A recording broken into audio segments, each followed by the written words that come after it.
Hello everyone, I'm Stephen Learson and welcome to another edition of Synthesizer Show and Tell. Each episode features one synth from my collection where I share some tips and tricks and make some original music highlighting the features of the instrument. And this is the first video in a two-part series I've put together on the Korg Poly800.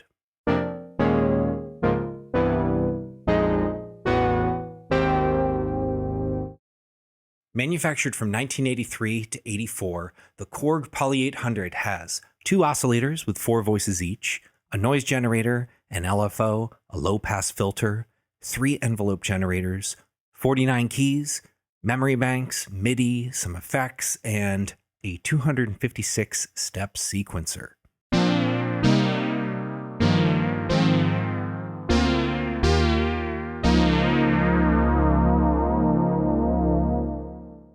The Poly800 might look like a cheap toy, but it was definitely made for the performer. It has this funky video game joystick controller, it can run on batteries, and it has strap pegs so you can play it like a keytar.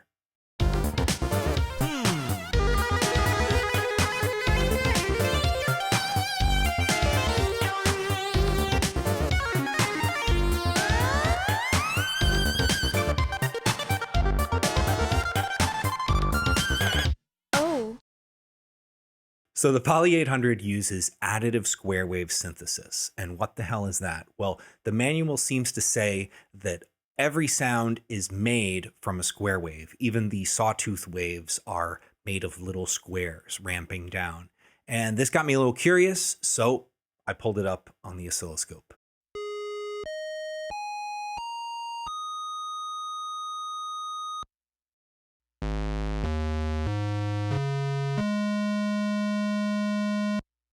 So they look like squares and saws to me, but then I remembered that each oscillator can play up to 4 octaves simultaneously, and when I put that on the scope, I saw something a little different.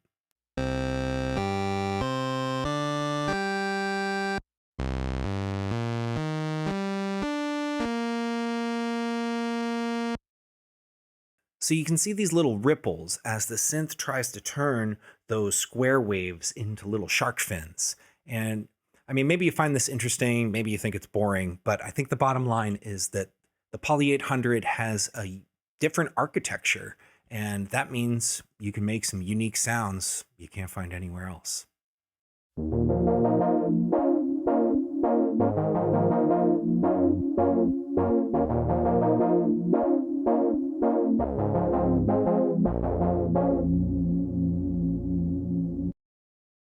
The Poly800 has 3 different modes. Poly mode is the default mode, but then you also have hold mode, which any set of notes that you play will be held indefinitely. And if you play a chord while you're in hold mode and then press the chord memory button, the synth will remember that chord and any key you play after that will transpose the chord.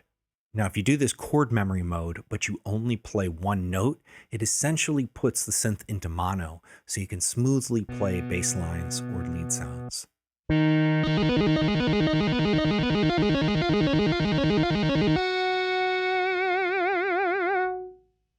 Now I'd like to talk about the feature that I think makes the Poly800 stand out from other synthesizers, and that's the filter. The filter is an ADBSSR filter, which has more options than most synthesizers' filters. Most synthesizers made today have what's called an ADSR filter, which stands for Attack, Decay, Sustain, and Release. Attack is how quickly the sound will move from 0 to peak. Decay is the time it takes for the sound to go from the initial peak to the level of your next parameter, sustain. And sustain is the level your sound will maintain while holding a note. And release controls how long it takes for your sound to fade to silence after you release a note. So Korg put some extra letters in their filter. ADBSSR stands for Attack, Decay, Breakpoint, Slope, Sustain, and Release. Just like before, attack is how quickly the sound will move from 0 to peak. Decay is the time that it takes for the sound to fall from the initial peak to the sustain level. But then we have the breakpoint, which can change the direction of the decay from getting softer to getting louder. And then we have the slope, which is the speed at which the sound reaches the sustain. And then we have sustain and release, which behave the same as a normal ADSR filter. To summarize, this just means you can have more dynamic changes in your sound. For example,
the Poly800 also has a sequencer, which can program up to 256 notes.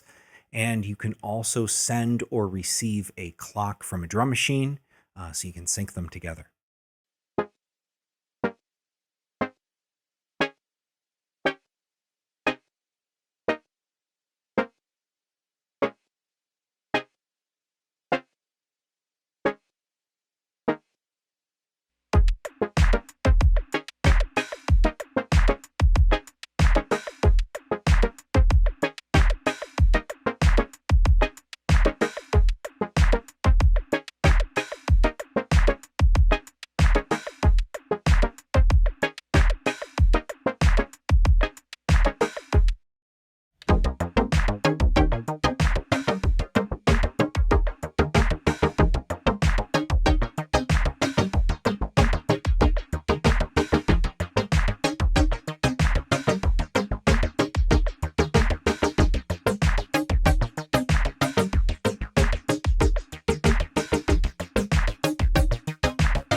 So there's a rundown of some of the unique features of the classic Korg Poly800.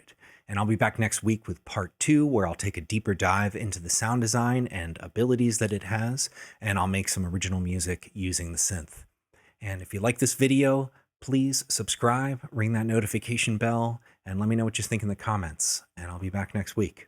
All right, we'll see you.